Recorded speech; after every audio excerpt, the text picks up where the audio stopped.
E já que a gente está falando aqui de Palmeiras, basicamente já entramos no assunto Palmeiras, o Verdão que bateu o Atlético Goianiense no Palestra Itália pelo placar de 3-1, embalando aí uma sequência. Palmeiras assume a vice-liderança do Campeonato Brasileiro. Fábio Piperno, você que transmitiu esse jogo com o José Manuel de Barros, com o Guilherme Silva, toda a seleção de esportes da Jovem Pan, a sua avaliação desse Palmeiras do Abel Ferreira, que agora tem o Botafogo. Clima de revanche, será? De rivalidade, pelo que vem acontecendo fora de campo e pelo que aconteceu no último encontro entre as equipes lá no Rio de Janeiro.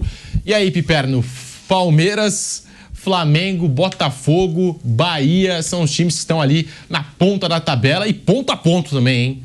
A disputa está cada vez mais equilibrada. O Palmeiras venceu o Atlético Goianiense nas últimas horas por 3-1. Claro que vem aí mais um grande jogo, né? O torcedor, obviamente, pensa muito mais nesse jogo do que tinha expectativa, algum tipo de expectativa diferente em relação ao confronto de ontem. Primeiro que os tontos que perguntam se eu não vou falar, eu disse na transmissão ontem, foi pênalti para o Atlético Goianiense. O Aníbal, né? O Aníbal foi muito displicente nesse lance. No Baralhas. Um lance, um minuto e meio, aliás, após o primeiro gol do Palmeiras. O árbitro não marcou porque é um juiz ruim, mas foi pênalti. E para mim até um lance fácil, o Wagner Magalhães. Né? No primeiro tempo, o Palmeiras teve muitos problemas, inclusive, depois de ter tomado o empate do belíssimo gol do Shailon, o Atlético chegou a mandar a bola na trave, o Atlético teve bons momentos, inclusive levou bastante perigo. Palmeiras já de alguns jogos para cá, para mim, Palmeiras vem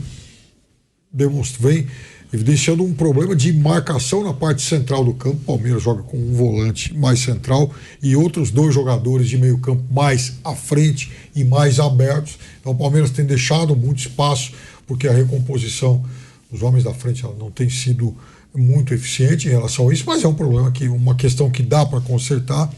E daqui até o jogo contra o Botafogo, o Palmeiras vai ter mais jogadores, o elenco vai receber os contratados, o Richard Rios deve voltar, não sei se o Zé Rafael se recupera até lá, mas enfim, o Palmeiras ainda tem bastante gente para entrar no time e tem muito a melhorar. O fato é que nesses últimos 30 pontos ganhou 25 também, mais de 80% de aproveitamento nesse período, então também passou com muitos méritos aí por esse período de Copa América. E ontem é um jogo tranquilo. Agora, esse jogo contra o Botafogo, além de talvez decidir a liderança do primeiro turno nesse Campeonato Brasileiro, é também um aperitivo para o que vem aí, porque os dois vão se pegar na Libertadores depois. Então, esse jogo também pode significar uma vantagem psicológica para um lado ou outro.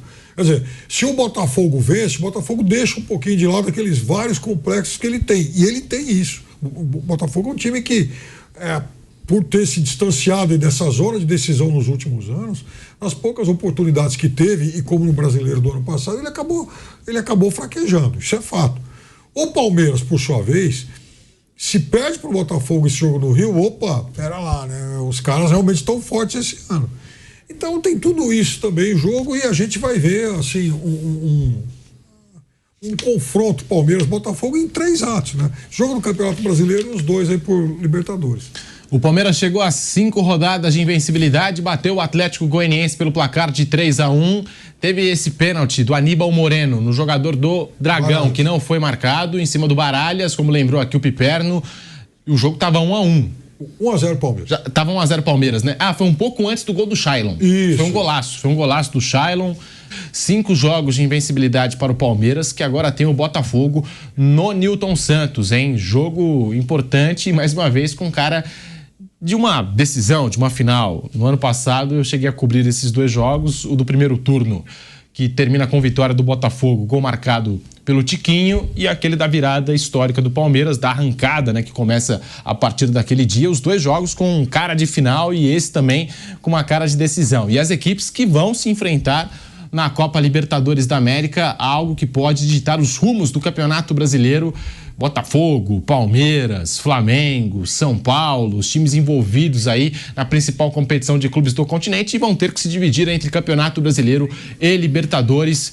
Estamos de volta à Rádio Jovem Pan. Palmeiras 3, Atlético Goianiense 1. Mauro César Pereira, mais uma vitória do Palmeiras. Estevão não fez gol, mas participou de um gol, até se o Wagner do Nascimento Magalhães, árbitro do jogo, quisesse dar o gol para o Estevão, podia, porque foi determinante para aquele gol e deu uma assistência para o gol do Rafael Veiga nessa vitória por 3-1 do Palmeiras, 5 jogos de invencibilidade do Verdão. Mauro. Vitória obrigatória, né? Contra um time da zona de rebaixamento em casa, até o jogo teve até momentos de maior dificuldade do que seria o esperado, né? Como disse o Pipena, teve um pênalti não marcado, o Atlético chegou a empatar o jogo, virou 1-1, né? Primeiro tempo, e depois o Palmeiras conseguiu marcar os gols da vitória, como era de se imaginar. Acabou depois sendo superado nos critérios de desempate pelo Botafogo, né? Que perdeu um pênalti, mas depois fez o gol da vitória, atuando lá em Salvador contra o Vitória, né? E divide a liderança, fica atrás nos critérios de desempate, brigando pela ponta do Campeonato Brasileiro. Eu penso assim, um pouco diferente do Piperno com relação a esse período. Eu acho que Palmeiras e Botafogo perderam a chance de abrir espaço em relação ao Flamengo. Acho que poderiam ter aberto espaço se o Flamengo tivesse vacilado mais ou se ele tivesse pontuado mais. O Flamengo deixou de marcar pontos em 2 derrotas e um empate. São 3, 6, 8 pontos. Os dois poderiam ter feito uma vantagem maior em cima do Flamengo, aproveitando que o Flamengo estava muito mais desfalcado do que o Botafogo. Perdeu o Savarino, o Palmeiras teve o Gustavo Gomes e o Richard Rios, 2 jogadores. O Flamengo perdeu 5 jogadores, né? Claro, tem sempre uma lesão, uma suspensão, todos convivem com isso. Acho que a vantagem acabou sendo bem pequena em relação ao que se imaginava. O Palmeiras chegou a estar 4 atrás, né, Mauro? Sim, ele tem 2 mas esse momento era o momento para reagir e abrir vantagem, eu acho. E aproveitar que o adversário, que em tese é um adversário forte, estava muito enfraquecido. Eu acho que os dois acabaram e só conseguiram passar à frente porque o Flamengo tropeçou em casa 2 jogos. Tivesse vencido um dos jogos, né? Vencido um dos jogos, estaria com a mesma pontuação. Vencesse o jogo passado ou ontem. Deve lamentar o jogo contra o Grêmio, né? Só não ganhou. Teve chance de ganhar lá. Exatamente. Mas teve 2 derrotas, né? Fora de casa. Pro Grêmio, Fortaleza poderia ter pontuado mais. O jogo contra o Grêmio, por exemplo, o Palmeiras poderia ter vencido. Quase perdeu, né, pro Grêmio. O Grêmio está muito mal. E o Palmeiras jogou melhor. E acabou tendo dificuldade ainda ali, teve que reagir para conseguir um empate. Eu acho que poderia ter pontuado mal. O Botafogo perdeu pro Criciúma. O Criciúma ontem empatou com o Fluminense. O Botafogo perdeu lá dentro. Poderia ter conseguido mais pontos e ter feito a vantagem maior sobre o Flamengo. Flávio Prado, principalmente no primeiro tempo, achei até que o Atlético Goianiense estava chegando com facilidade. A gente viu no jogo contra o Bahia, né? O Palmeiras venceu, jogou bem, mas também deixou o adversário jogar. Inclusive o Jean Lucas teve aquela oportunidade cara a cara que não fez, desperdiçou.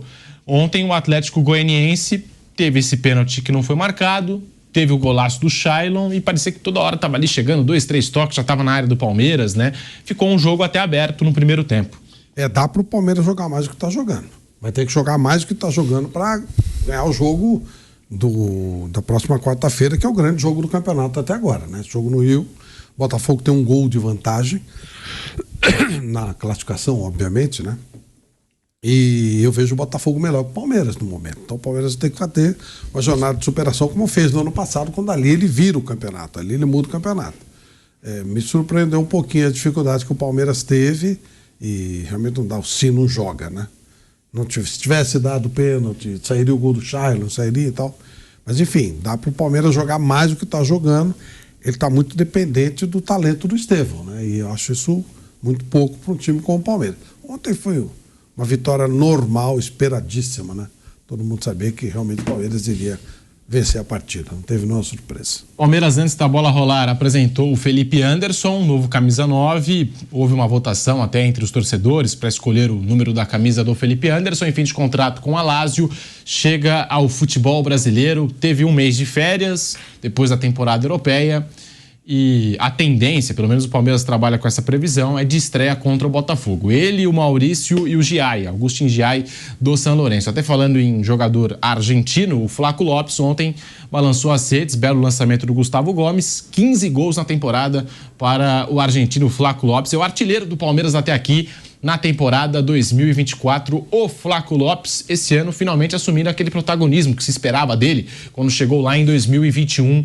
O Flaco. E depois do jogo, falei aqui de um fato antes da bola rolar, do Felipe Anderson, depois do jogo, o Abel Ferreira foi para a sala de coletivas e fez uma fala infeliz ao falar da organização, dos jogadores que ele tem, como funciona o Palmeiras. Ele disse que não é um time de índios. E o Abel Ferreira, ele acaba de se pronunciar em rede social Aqui, ó, repudio toda e qualquer forma de preconceito e discriminação. Infelizmente, há expressões que continuamos a perpetuar sem que nos debrucemos sobre o seu conteúdo. Errei ao usar uma dessas expressões na coletiva de imprensa. Reconheço que palavras têm poder e impacto independentemente da intenção. Devemos todos questionar, pensar e melhorar todos os dias. Peço desculpas a todos e, em especial, às comunidades indígenas. A nota assinada pelo técnico Abel Ferreira. Está aí na tela para você que nos acompanha com imagens no canal do YouTube Jovem Pan Esportes. Depois de uma fala infeliz do Abel Ferreira, ele emitiu esse comunicado agora no Instagram. Piperno. Errou, pisou na bola, falou bobagem. Foi realmente uma fala preconceituosa. Menos mal que tenha feito essa retratação rápida até. Mas eu continuo preferindo o Abel quando ele conversa sobre futebol. Quando ele fala sobre e usa comparações aleatórias, aí não é a parte que eu acho mais admirável em relação ao trabalho dele. Tem sido muito competente, dirigindo um time de futebol. E agora vai ter mais mão de obra aí à disposição, os reforços chegam, a Copa América acaba, são pelo menos aí mais 4 jogadores, né, os 3 reforços, também o Richard Rios que deve estar para chegar. Palmeiras ainda tem o Zé Rafael e o Murilo fora, né, jogadores contundidos, então o elenco vai naturalmente se encorpar e, quem sabe, mantendo essa trajetória de reação. Né? Nos últimos 10 jogos, então, são 25 pontos conquistados, né? Um aproveitamento acima de 80% nesses 10 jogos. E até o Palmeiras, né, naquela zona que se esperava. Né? O Palmeiras, para mim, divide o favoritismo desse campeonato com o Flamengo. Ainda estou aguardando o Botafogo provar mais. Acho, sim, que esse campeonato tem 2 protagonistas aí muito claros e, quem sabe, uma terceira força, uma terceira via que a gente vai ter que aguardar um pouquinho mais.